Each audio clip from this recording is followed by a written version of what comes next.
Hi, my name is Natasha. I am 36 years old and I am a stage 2 breast cancer survivor. I was diagnosed at the age of 29, less than 2 months after my wedding, and saying I do. One of the factors that really stands out to me since my diagnosis is the fact that women seem to be diagnosed much younger every single day. And I was 29 and I was far from the youngest. My diagnosis took me by surprise.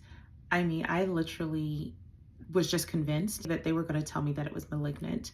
But all of this started with me finding my own lump in my right breast, as well as experiencing one incident of bloody discharge from that same breast. So from the moment that I was given those 3 words, "you have cancer," my entire life was a whirlwind. Pretty much from that point, I had a lot of internal conflicting feelings and thoughts and confusions all the way up until my surgery a couple of months later. For those 2 months, I literally did not know what to do with myself, but the love, the support that I had from the folks who did know, their support went a long way during a season where I was so confused. I didn't know what to do with my thoughts. So my breast cancer treatment journey included having a bilateral prophylactic mastectomy. I had approximately 6 months of chemotherapy, which included adriamycin for a couple of months, and then the remaining months I had Taxol. And then because my breast cancer was estrogen receptor positive, it was HER2 negative, I have been on hormonal treatments since September of 2017 to suppress, of course, the estrogen in my body as one of the main means to hopefully keep the cancer from recurring. The tumor was right behind my areola. It was about the size of a golf ball. They did complete genetic testing, so that was great. And I did not test positive for the BRCA gene. So based on genetics, this does not run in my family.